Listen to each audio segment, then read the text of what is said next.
Hello there, I'm Ronnie Eustace. I'm here to teach you basics of screen printing, what not to do, what to do, and how to do it.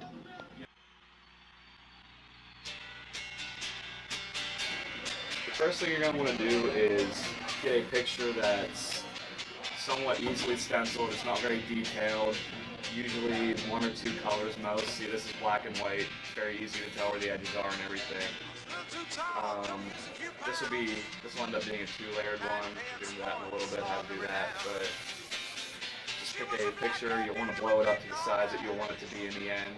So that's why this is on two different pieces of paper. These are blockposters.com. Once you have your picture, you'll want to tape it to something that's portable, but something that's solid and flat, so you can easily stencil over it. You don't want anything that's rough or any like paper that'll bend or anything. You want to keep it solid and flat on the surface. And then you'll need your green adhering or whatever kind of paper you end up using for cutting out the actual stencil. And you'll want to have another reason you want to have a flat surface is so you can actually tape it down and keep the whole stencil flat and from bubbling and moving. Otherwise it'll make your project all warped when it's done. You don't want that, obviously.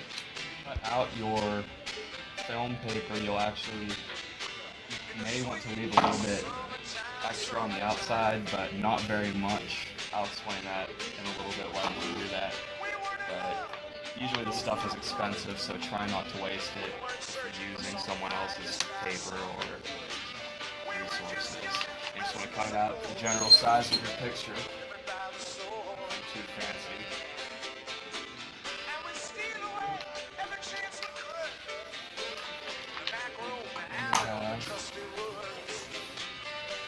Film to cover the whole paper. You want to tape it down. Once you have your paper cut out and ready to tape down, make sure that you keep the matte side up. What I mean by that is like it's not shiny. This side is very shiny and smooth, and it's just a plastic backing. You won't be able to cut through it. So first off, make sure that the right side's up. The way I usually do it, you don't want any bubbles under this either. You don't want any give in it, like so it can move. You don't want it to move around at all. So I usually start with one side. Oh, and side note, this stuff peels off. You'll see that in a bit. So be careful where you tape. You don't want to tape anywhere on your actual project because it may, like see here, it ripped up a little bit already. I don't know, it's hard to see, but you'll see it later when I take it off. But so just tape at the very edges of it and make sure, I usually just start on one side and move it over so it doesn't have any give to it. That way when you're actually working on it, you won't be screwed up by your project moving around. Alright, to start cutting out your actual image, you'll need an X-Acto knife that's decently sharp. You don't want one that's like rough or dull. It'll just rip the green film apart. You won't have clean edges. You don't want that. It's pretty simple. You just trace out what you want the ink to seep through. I'll explain that in a minute. When we're actually printing, you'll see what I mean by this.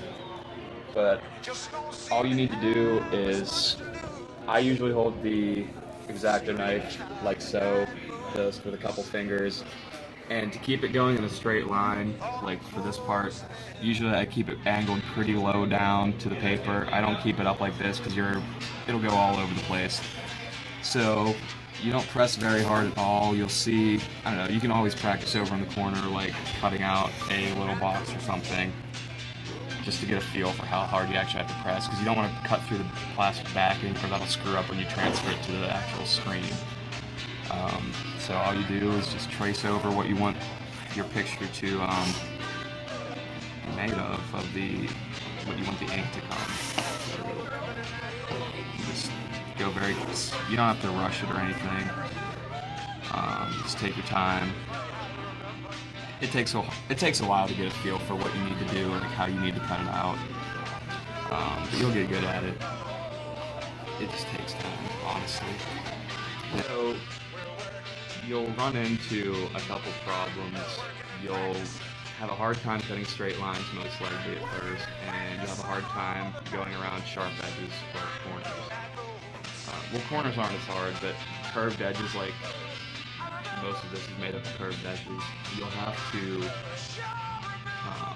the way I do it at least, like I said, I keep it pretty flat to the paper.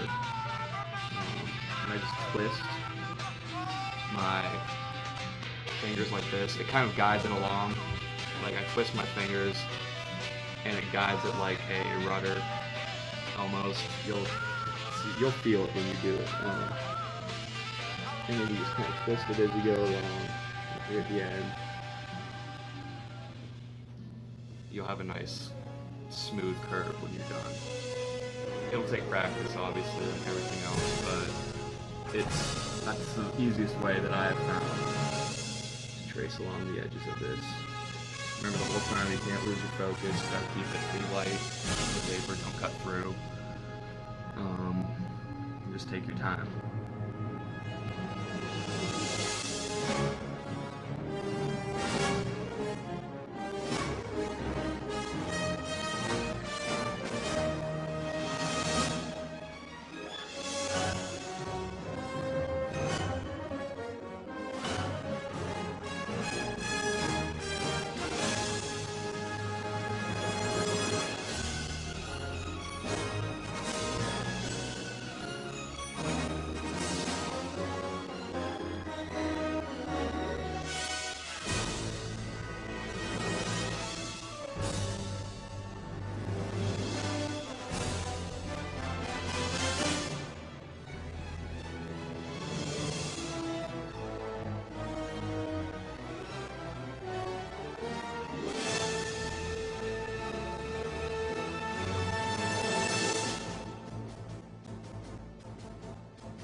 So once you have everything traced out, you want to make sure that you connect all of your cuts. Like when you cut, for example, when I cut this out, you want to make sure that you overlap a little bit so that it's not still connected to the green, like the part that you want to peel off isn't still connected to anything, otherwise it'll rip and screw up your project quite a bit if you do it.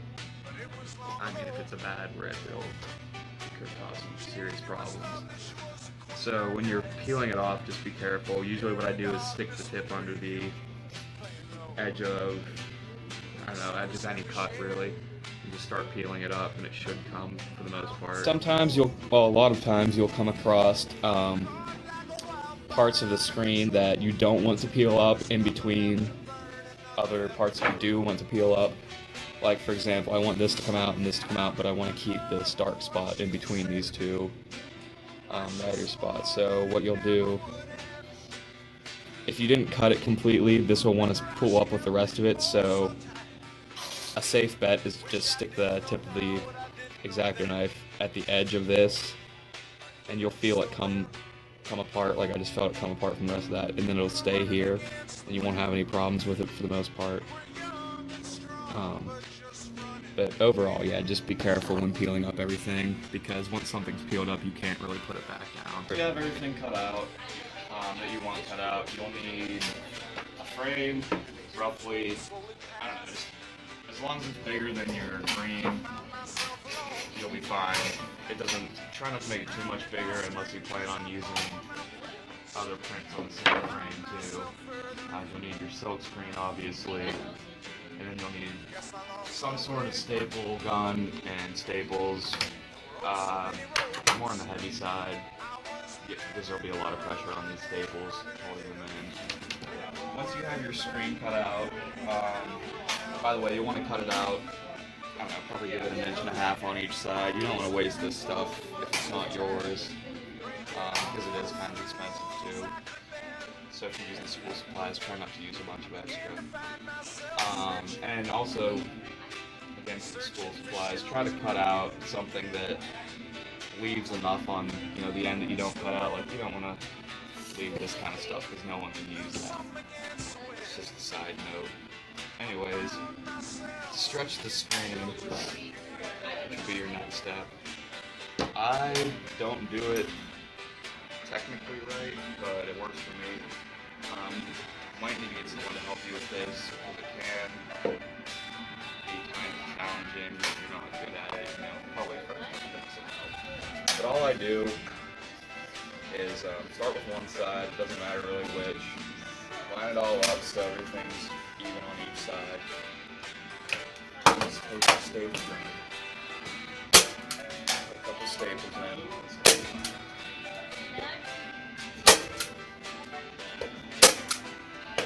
And what I do is flip it around to the opposite side. And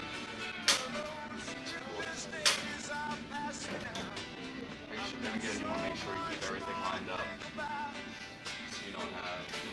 So you have enough stable on each on the sides. All I do is pull it down over the other end, and you'll see kind of ripples like that. That's kind of that's what I use to tell if it's tight enough. And they help later on when you finish stretching it. So you see the ripples pull up, pull hard enough. And I was talking about the ripples before. This is kind of what I want it to look like when you get the two sides done. I only have these two sides stapled, and I've pulled it out, out that way. That's how it's stretched it. And you see these ripples throughout it.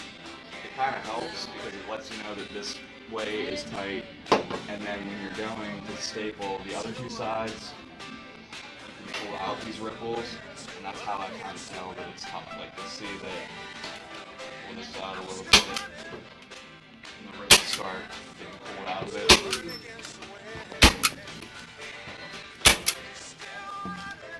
Still some left. Let's see this.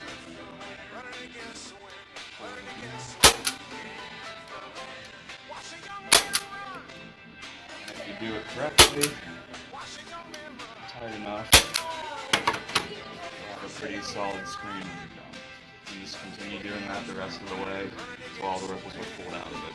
Once you have your screen stretched out, pretty taut, and you have all the excess cut off, don't cut too close to the staples or everything will just rip off, but yeah, just cut out so there's not a bunch flapping around. It'll get in the way later when you're trying to print. Then all you do, peel off your green from your picture and everything else in your backing board, because this is where you will actually adhere it to the frame and screen. You'll need adhering liquid, this stuff. There's a bunch of different types. You'll just need it. It'll probably it'll be sold with like the same, it'll be sold with the green stuff probably. It's, it's wherever you get it, you'll be able to find